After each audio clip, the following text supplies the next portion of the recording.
My mom left my dad when I was 17, I'm 29 now, and had a new boyfriend literally straight away. We all suspected that she was cheating with this dude beforehand, but there was never any proof, and she even to this day refuses to admit it. She had 2 more kids with this guy. When my mom and dad broke up, I moved out to live with my dad, who had moved back in with his parents. The major reason for this was because she told me to leave as I kept fighting with her new dude.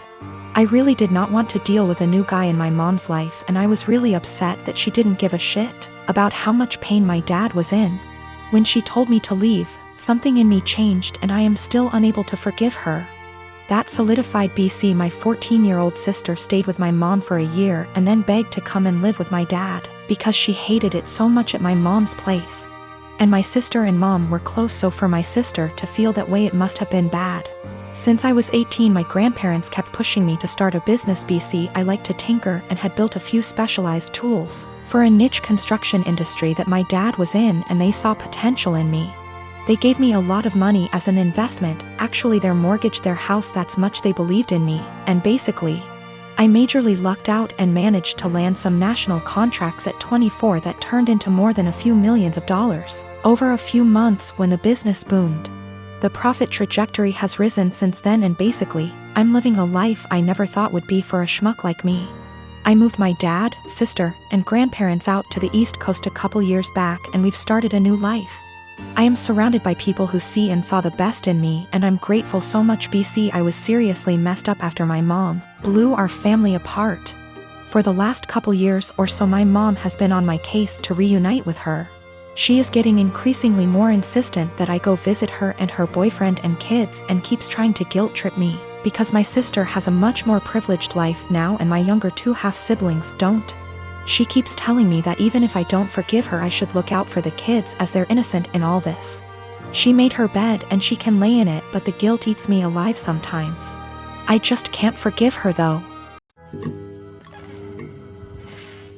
My fiancé and I moved in together shortly before we got engaged. Before we did, we discussed how we'd split the housework and bills. 50/50 down the middle, with some wiggle room for when the other needs help. When we moved, it was into her parents' 2-story garage that they converted into basically an apartment. They offered a low rent, $700 total, and pitch in for the electric and internet so we could save money for our own place and wedding. My fiancé earns more than me, and that's cool. I'm proud of her. Before we moved in together, it always seemed like she was living paycheck to paycheck, and I chalked it up to the apartment she had prior having insane high rent.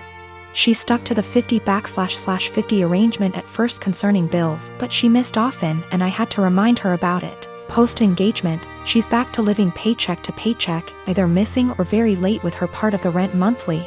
The 2 utilities we pay, groceries, late with her car payment.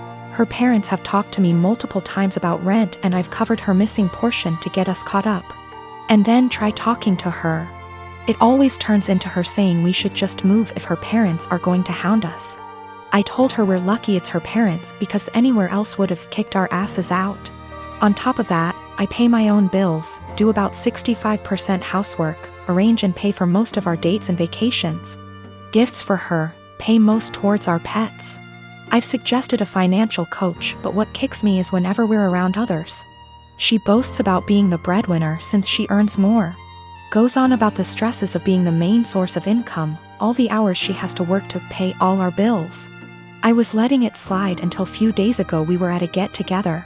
She and her sister started up again about her being the breadwinner.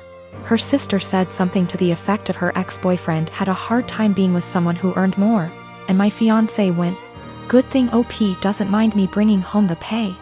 I told her just because she earns more doesn't make her the breadwinner when she blows it all on herself and I'm paying most the bills.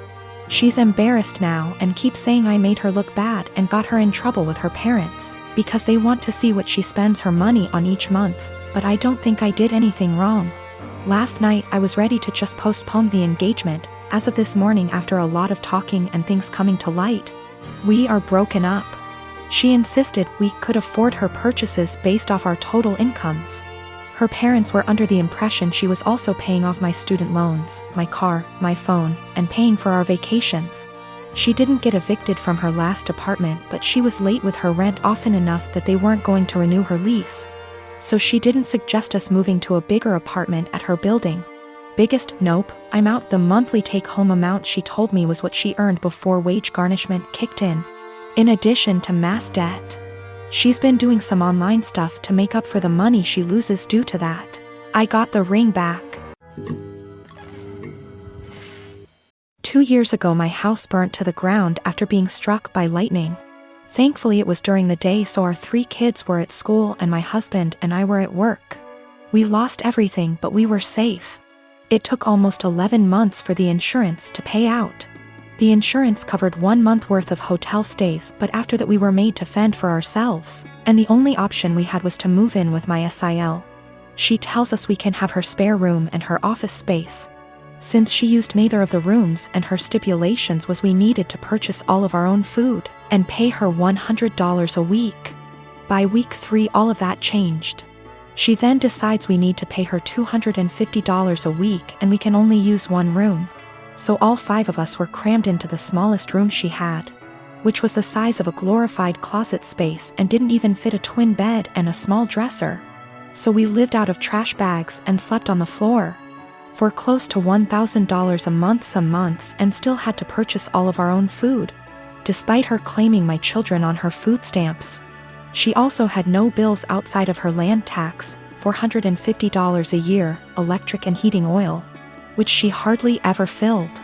So we were essentially paying her so she could do leisure activities. It was the worst 8 months of my life. 3 months ago my grandmother decided that she wanted to go to assisted living after a fall and transferred the deed of her house to me, and basically said it was mine now. It is a 5-bedroom farmhouse.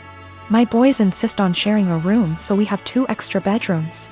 Well, my sister-in-law lost her house last month due to not paying her land tax for several years and asked if her and her stepdaughter could stay with us until they get enough money to move down south. I said sure, 1 bedroom, $800 a month, and you have to buy and cook all your food separately because my daughter is vegan. She looked at me like I had 10 heads and said that she and her stepdaughter should not be made to share a room when there are 2 extra rooms, and stated she cannot afford a rent of $800 while purchasing all of her own food on top of it. I said, neither could we, but we managed to cram 5 people into a glorified closet space while you were getting $1,000 and food stamps. Take it or leave it. She decided to leave. Back in November 2018, I was arrested at work in front of my boss and coworkers. It was the most humiliating thing I've ever experienced. I later learned at the police station that I was being charged with multiple felonies. This came as a huge surprise. Luckily, I was able to keep my wits and lawyer up instead of speaking with the detective. For $13,000, which completely wiped my savings, I was able to retain a criminal defense attorney.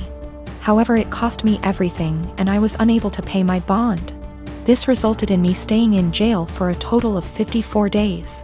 At a status hearing, my attorney presented video evidence of me gassing up my car 3 hours away from where the crimes took place, and I ended up having all my charges dismissed.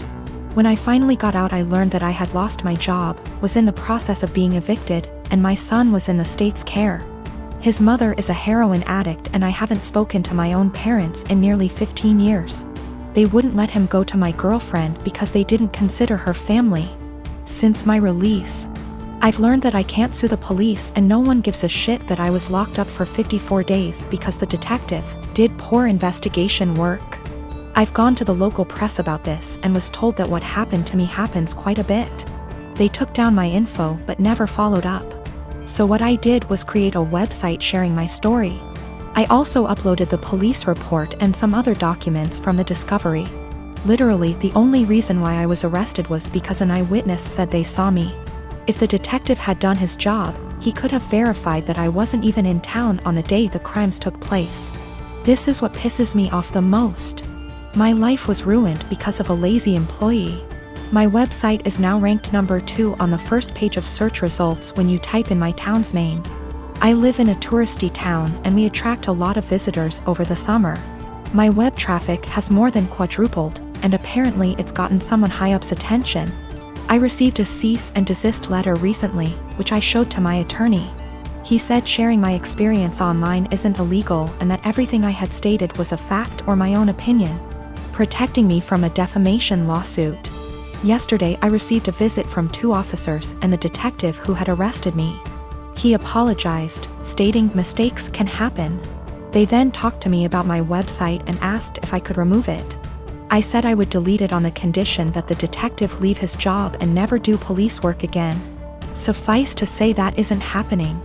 After the visit I received, I'm more pissed off that the only reason the detective apologized to me was to get me to take down my website. I don't plan to, and the only one supporting this is my girlfriend. My friends think I'm being spiteful and have suggested that I just delete it.